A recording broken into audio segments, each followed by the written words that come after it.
The Tom Woods Show, episode 1411. Prepare to set fire to the index card of allowable opinion. Your daily dose of liberty education starts here. The Tom Woods Show.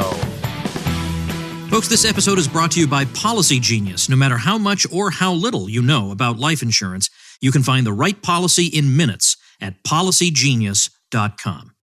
Hi, everybody. Tom Woods here.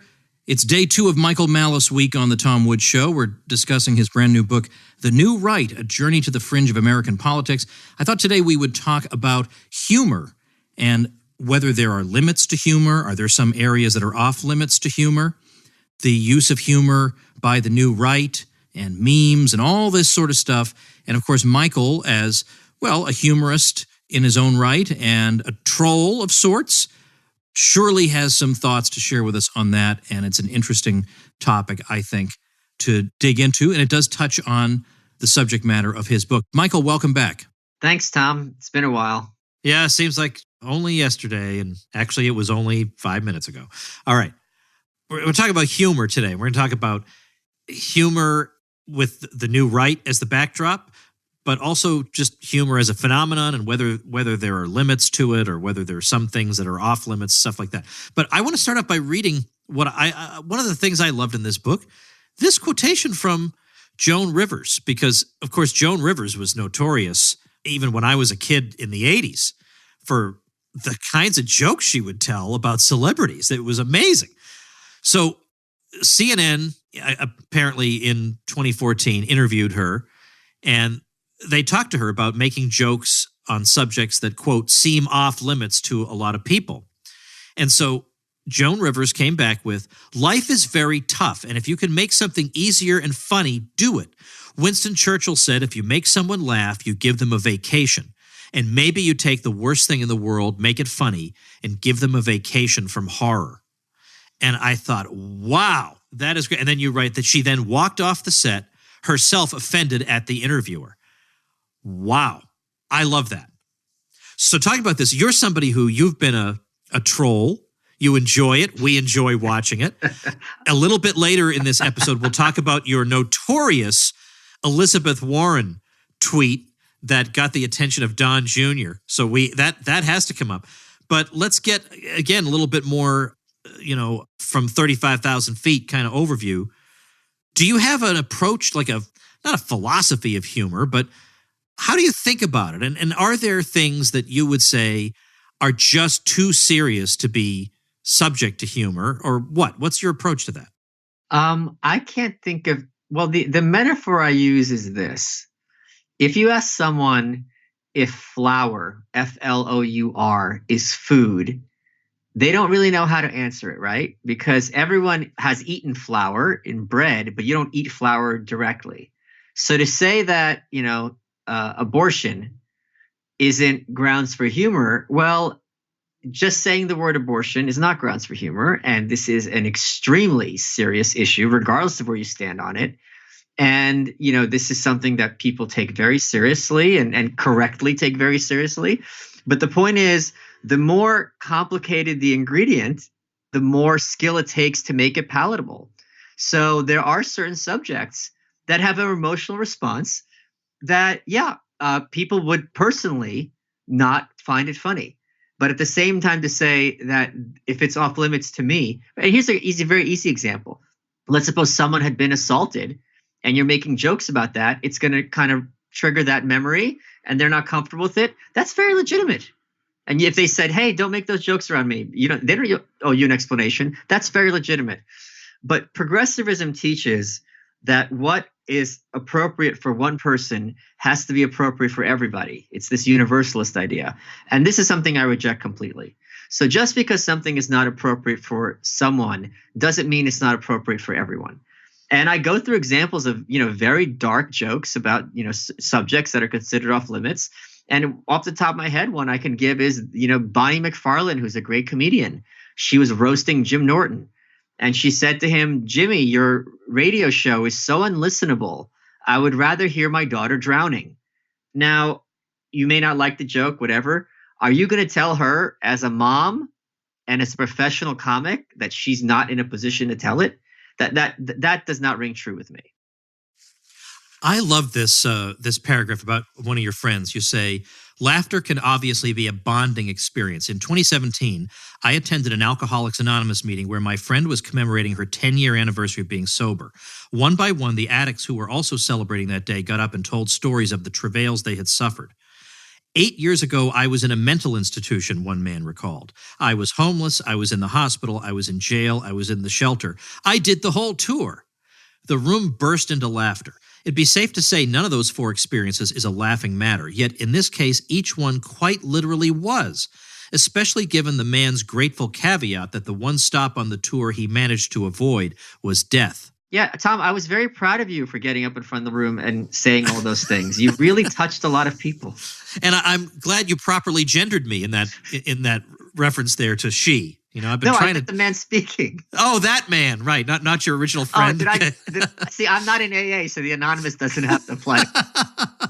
Yeah, I was very proud of myself having the guts to say that. So I love that, and so in a way, it kind of reminds us that even if you're inclined to think some things aren't joking matters, even there can be contexts in which they are. Now, see, the thing is, I myself, not that anybody cares about my own approach to this, but I've increasingly become much less of a fuddy-duddy about stuff like this. But there are still things, like, for example, a lot of people absolutely rave about a Broadway show called The Book of Mormon.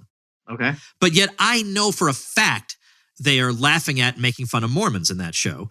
And I feel like just because I know so many good people, I don't agree with them theologically, but I know so many good Mormons, I just wouldn't have fun sitting in a show where they're being made fun of. So I wouldn't go. Fair. I think that's very fair. But at the same time, you're not at all even thinking for a second that this show should be shut down or it shouldn't exist or that the music can't possibly be good.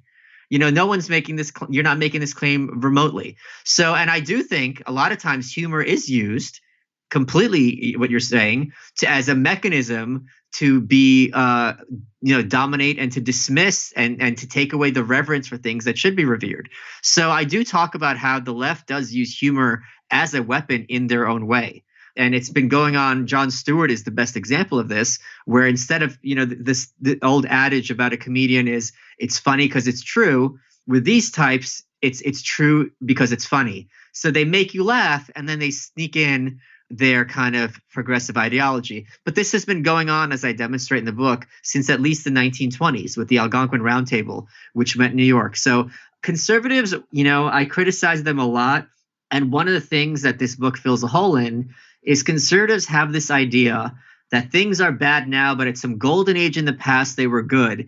And you ask them, when did these things turn? And they want to say after the 50s, but it's kind of like, again, before that, you had the red decade, the 30s, where the communists were like the hip intellectual vanguard in this country. So their view of how history works is often, I'm going to say it, lazy, because they just draw a line directly, and they just extend the line backwards into the past, and ahistorical, which is more important.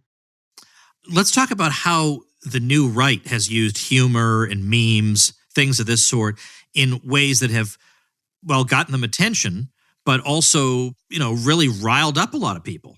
Yeah, Carpe Diem, who's President Trump's favorite meme maker, just took a video. This isn't in the book, but this happened recently. This took the State of the Union and all, Trump's kind of rousing speech. And he had these shots of all the Democrats in the audience with their sourpusses, rolling their eyes, whatever. And he set it to the music video "Everybody Hurts" by REM. And it was hilarious. And Twitter pulled it. They said it was because of copyright, whatever. Fine. He made the video for my book, which, you could see that on my Twitter, which is pretty funny.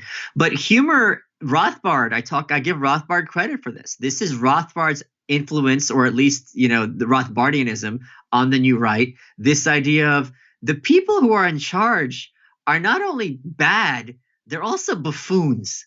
And they trick you into thinking they're dignified because they're in suits and they have tradition and they have prestige. But the more you can make them look to be the silly jerks that they are, that's a very effective political mechanism to delegitimizing the state and state action. And I could not agree with him more. And I'll give you an example. I was on a talk show a couple of years back, and I was talking about Henry Waxman, who was a former Democratic congressman from California. And I'm no looker, But if you guys, look up Henry Waxman online, the man looks like he's from the island of Dr. Moreau. And I said that. I said, the fact that he looks like a cross between a human and a bat is great for the environment because it shows that, different species can coexist within one being. And everyone was laughing very hard. And during the commercial, the other panelist I was on with, who was a conservative, turns to me, and Waxman was a strident leftist. He wasn't some, middle of the road nobody. He was like an Eric Swalwell of his day. She turns to me and she goes, he's still an elected official. You shouldn't talk about him that way. Oh, typical conservative. I don't think that's typical. I don't think most of them would actually pull me aside during the commercial. They might roll their eyes or not be comfortable with it, but to actually kind of chide me. And I looked at her and I'm like, I didn't even know what to say. I was just like, you're so many orders removed from my thought process that I don't even know where to begin. Yeah, I don't even know where to begin. I mean, I guess what I'm driving at is... one more thing, Tom. I bet you Henry Waxman would roll his eyes if push came to shove. Yeah. I'm just thinking about those people who they'll say, well, we still need to respect the office kind of thing. That's just, I'm so sick. Oh, stop talking to me. You got to stop talking. Triggered. Now, this obviously also isn't in the book because it was after you wrote it. But you, for a weekend, were bombarded with Twitter notifications because of one particular tweet of yours.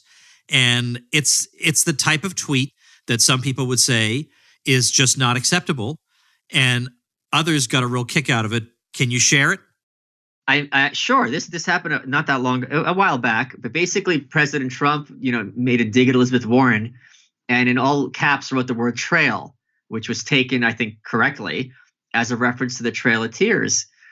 And but he was saying the campaign trail, so that was the context. But right, with trail in all caps, right? It was clearly a planned words. I mean, I don't. There's no other. Well, just people were knowing why he used the word trail. He used it in that phrase. No. He used it as a reference to trail. I get it, but I mean, like, trail's a very unusual word. My point is how the way it came up in his tweet was he said, "See you on the campaign trail," and then No. He capitalized trail. So it wasn't just like he was using this word randomly. He was using it knowingly, because why else is he capitalizing an entire, not the T, he capitalized every letter. Why would he do that if he was just referring to only to the campaign trail? I know it's not only to the campaign trail. My point is that was how he said it. Right. Right. It's plain words. So and now what you did is unbelievable. And I don't remember the exact wording. It was something like yet another murder. President Trump adds the Native American genocide. Or something like that, or another scalp claimed. And Eric Trump, took a screen cap, put on Instagram, and people were coming at me for days. And it was hilarious. And he followed me as a consequence of that. But yeah, I mean... Yeah, it was, the exact words were, you wrote, the Native American genocide continues with another murder by the president. Oh, yeah, exactly. Just like that. So, right. So the thing is, she's not Native American. Nor was she murdered. And I wrote an article for the Federalist breaking down my thought process and how I even came to this, that kind of syntax, which is not uncommon on the internet. I got the idea, as I do many of my stupid ideas, from a Reddit thread on RuPaul's Drag Race, where one person there was a lip sync and someone commented, "Hello, 911, I'd like to report a murder." So it was the same kind of line, and it became a whole huge thing. But yeah, and I think, this is a little bit of a tangent. I think President Trump has broken that woman, and she is a shambles of what she was, because she was from Harvard, professor, in her private life, very well respected.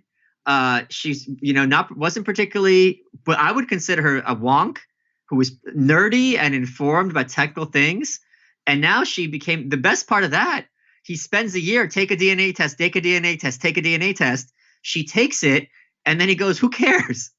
And what do you do with that? So to go from where you want to be, her, talking about ideas and banking and interest rates and so on and so forth, and now you're spitting in a cup at the behest of this guy who you think is a buffoon, that is really denigrating and hilarious. Now, it's been a while. Never recovered. Right. I don't remember exactly when I saw it, so it may have changed a little. But the one poll I did see in Massachusetts, her home state, had her in third in her own home state, and that was before Biden jumped in. Oh yeah. She's a waste. She's a big fat mistake. Now, can we? You have a chapter where you're talking about memes and humor. Yeah. The Kathy Griffin discussion is not in that chapter, but I think it's still relevant to a discussion of humor, of course, because she's supposed to be a humorist, and we all know about the episode where she's got Trump's severed head. And as you say, she probably just thought, well, sometimes humor is about one-upping the previous person. Yes. So now I'm going to do this. What in the world do you think happened there? Where all of a sudden this one thing became absolutely off limits?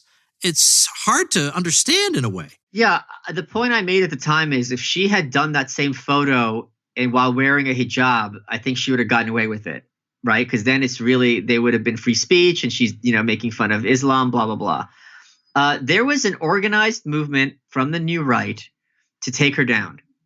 And everyone I talked to said, "Oh, I don't care about the stupid picture. It's because it was a stupid picture. I mean, the idea that she's threatening to kill him, I don't think anyone took it seriously. Now, some people with a family in the military were genuinely offended because, my son served with someone who was beheaded or who was overseas, and for you to kind of think this is silly is completely inappropriate. And I understand that. But by and large, the activists who I spoke with, they were like, no, we're going to ruin her life and traumatize her and make an example of her. And that's what she did. For the rest of her life, there will always be those clips of her being on TV, literally crying, saying, he broke me. And she was clearly and understandably traumatized by what had happened to her. She didn't understand where this came from. And this also speaks to the kind of echo chamber effect where if you do talk to, we talked about yesterday's episode, how if they want to have this whole population be driven underground and pretend they don't exist, well, all of a sudden they're going to pop up and ruin your life, and you're not going to see it coming. In your chapter on this, you tell the story of what happened with a fellow named Ben Garrison. Can you tell us that story a bit? Oh, gosh, Ben Garrison. So Ben Garrison is this boomer, political cartoonist out of Montana. I think he lives on a ranch. Just, he was drawing all these cartoons about Ben Bernanke and Obama, it was good stuff, but it's hardly disturbing. So what people did on the internet to this poor guy, and the thing is they picked him at random. So you can imagine him being like, why me? What if it's like Job? They took all of his artwork and replaced it with racist and anti-Semitic imagery. So instead of it being Bernanke, it's a Jewish caricature from the 40s, and everything's about Israel. And they made him out to be a literal Nazi. They updated his Wikipedia. They invented a whole backstory. They had all these nicknames for him. So if you start Googling him, Ben Garrett. And the thing is, the artwork was photoshopped so well, you couldn't see which was the original.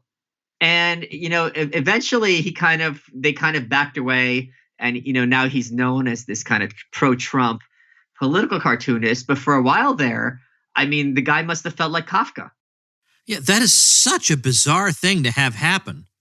We've seen at least some people, I think they've backed off of this, but for a long time, people were doing memes of Taylor Swift making white nationalist remarks. Oh, yeah, she had Hitler quotes, right. Yeah. Overlaid on her. And there was also, before that, Honey Boo Boo, they had GIFs of her, and that is how it's pronounced, with Nietzsche quotes.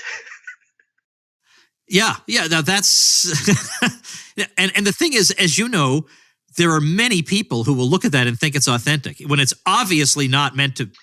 You're supposed to figure out that that's not real, and there are plenty of people who will walk away thinking it was real. But the other thing about the new right and humor is that for a long time, one of the big cudgels used against Republicans and conservatives specifically was that these people are squares, that it's all Mitt Romney types.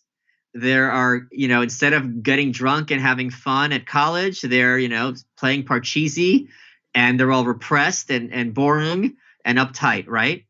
And there might have been some truth to that. Who knows? Now, these people are having fun. They are having a good time.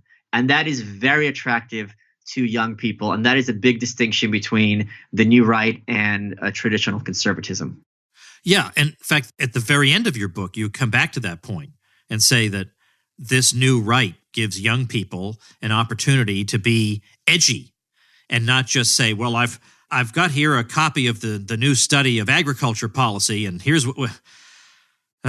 And you know that here's the other thing. It's funny because different contexts, the kind of thing that's edgy on The Big Bang Theory, as opposed to the kind of thing that's edgy, when you're getting drunk with your friends at a bar, these are very different contexts. So in terms of the things you see on the internet, which is where, Goatsy lives, and don't look that up, people, if you don't know who that is, you can't get edginess is just off the charts. There's things that even I can't wrap my head around. So in terms of the internet, the book is not edgy per se. In terms of mainstream publishing, Tom, would you not agree that this is a shockingly edgy book? Yes, it absolutely is. In fact, the thing I wrote to you, one of the first things I said in the email to you was, this is a brave book. And I said, it's braver than any of my books. Yeah, so I really wanted it to be provocative for people in bookstores. And I also forget that, because I swim in these circles and I am a bit of a hipster, or a lot of a hipster rather, things that are kind of mainstream and eye-rolly to me, when I talk about to people who actually are mainstream, they have no idea what I'm talking about. And they're very, like, I'll give you an example. This wasn't in the book. There's this, and I think a certain subset of your audience is going to laugh, like 10%. The other ones are going to find it funny too, but they're not going to know the reference. There's a group called the Insane Clown Posse, right? They're these two guys out of Detroit. They dress in clown makeup, and they have a movement called Juggalos. I can't believe I'm talking about this on Tom Woods Show. And they sing songs about like murdering people, all right? So they have a song called Stabbin', and they have a song called Still Stabbin'. And Still Stabbin' starts with, I still have this stabbing problem. And he talks about him going around stabbing people. And I had a job interview. This must have been 20 years ago, 15 years ago. And I was talking about the song. He talks about how he took his producer and threw him out of the window, and he chopped up the mailman. And I was telling him, and the guy's like, yeah, man, there's some really disturbing people out there. And I'm like, oh, you don't have the framework to understand this. To you, this is like people singing about murder. Whereas to me, it's like they call themselves clowns. They're dressed like clowns. I mean, there's no pretense that he's actually killing people. So it was just very interesting to see just how reserved most mainstream thought is. So for people like that, they are going to, have their socks knocked off. Folks, I would not dream of interrupting a conversation with Michael Malice if it were not for your own good, and particularly for the good of your family. Your family needs protection if something happens to you, so you have to have life insurance. But don't worry, getting it is a simple process because old Woods here has you set up with Policy Genius. Policy Genius is the easy way to buy life insurance online. In just 2 minutes, you can be comparing quotes from top insurers to find your best price. And once you apply, the Policy Genius team handles all the paperwork and red tape. And there's no commissions, no hidden fees, just financial protection and peace of mind, no strings attached. And I can attest from my own experience just how easy PolicyGenius.com is to use. And it's not just life insurance that Policy Genius simplifies. They also make it easy to compare and buy home insurance, auto insurance, and disability insurance. Getting life insurance is one of the important transitions to adulthood, so if you have not done it, now is the time, and PolicyGenius.com is going to make it easy for you. Policy Genius, the easy way to buy life insurance online.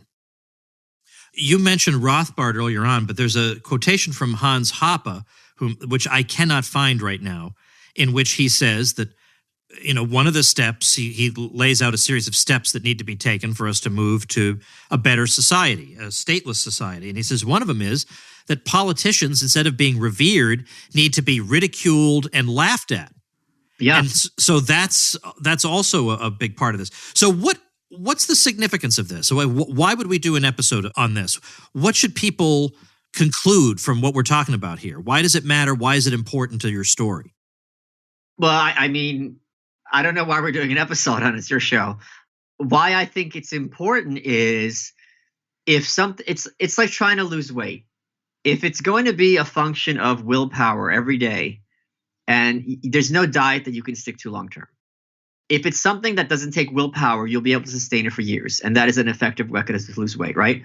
So if you're going to have a political or social movement where it's not fun and it's not enjoyable, you're doomed to defeat. People have to get something out of it. So the more fun it is, the more attractive it is to people who are not even ideological. They just want to have a good time.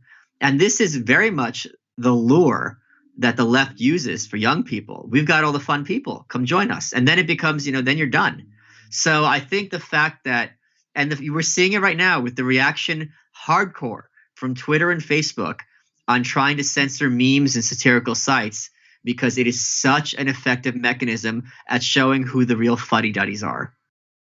All right. Well, that then leads to the question about the relationship between the left and humor, because it's very easy to say that people on the left are humorless, and particularly in the face of some of these provocative attacks from the other side.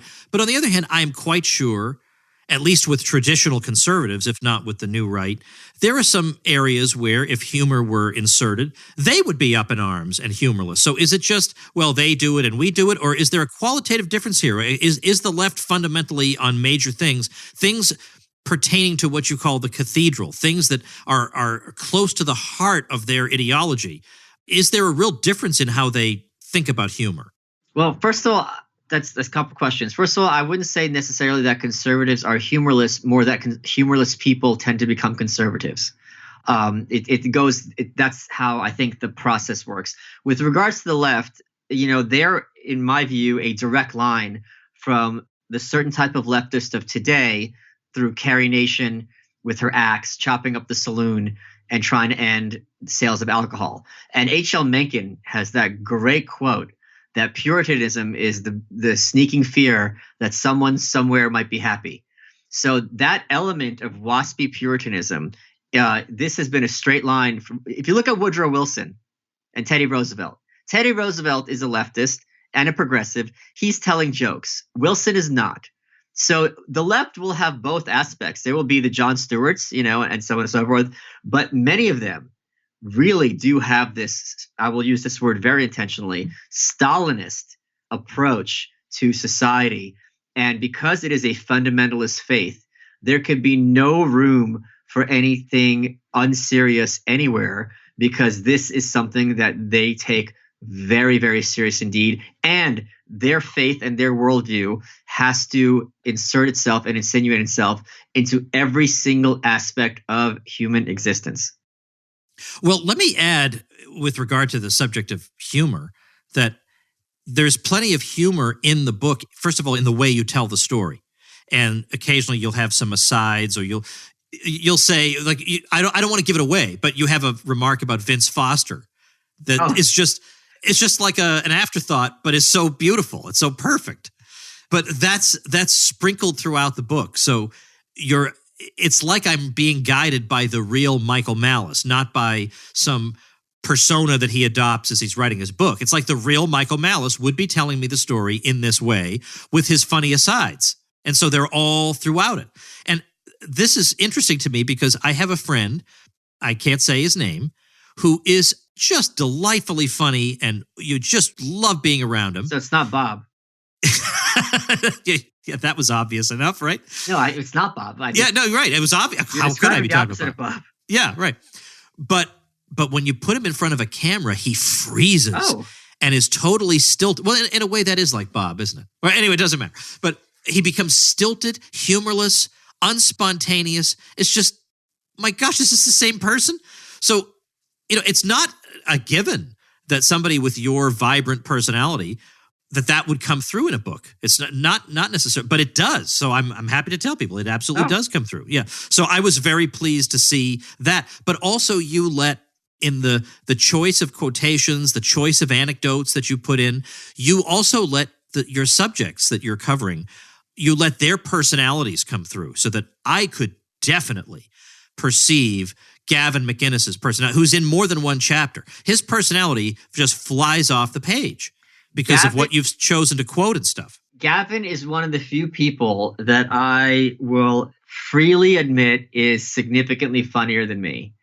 There's people who I think are funnier than me, but we're in the same, because there's other people who are funnier than me. I just never thought about it. I didn't compare myself to them, He is, because he told me one of my stories that's in the book back to me, and it was funnier than when I tell it. And I'm like, all right, if you're telling him my own story and you're improving it, you're funnier than I am. Yeah. So there's a lot of Gavin in there, and he's a very important figure in this scene.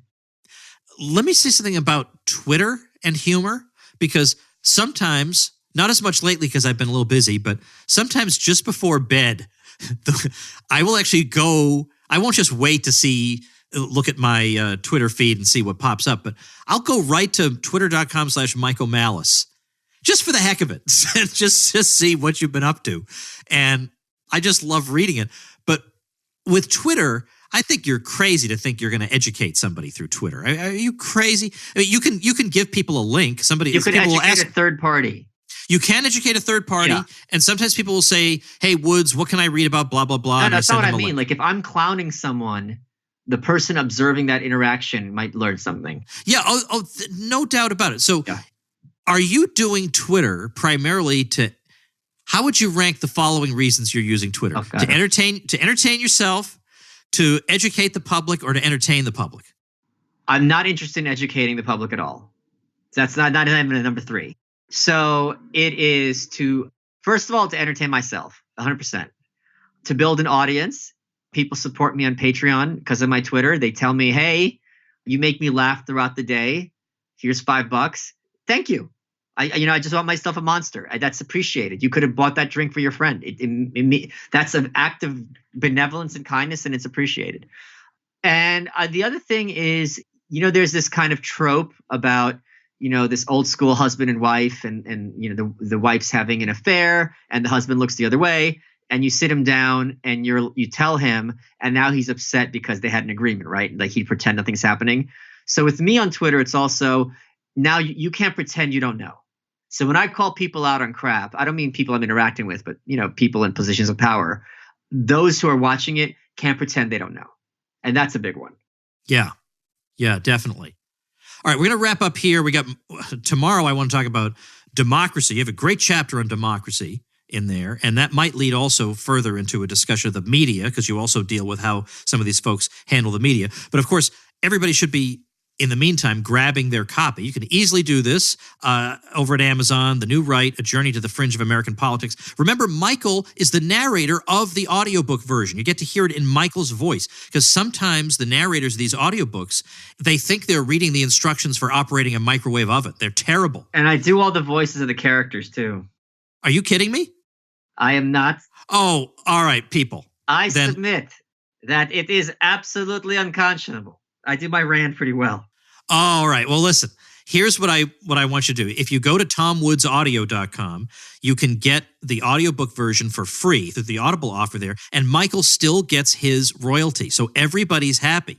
You get a free audiobook when you join. If you don't want to stick with Audible, you can quit and keep your free audiobook. Michael still gets his royalty, and you get yourself a free audiobook. So tomwoodsaudio.com is how to get that. Link to Michael's book, The New Right, A Journey to the Fringe of American Politics, will be available at tomwoods.com/1411, our show notes page for today. We'll see you tomorrow as Michael Malice Week continues. Become a smarter libertarian in just 30 minutes a day. Visit tomwoods.com to subscribe to the show for free, and we'll see you next time. Like the sound of The Tom Woods Show? My audio production is provided by Podsworth Media. Check them out at podsworth.com.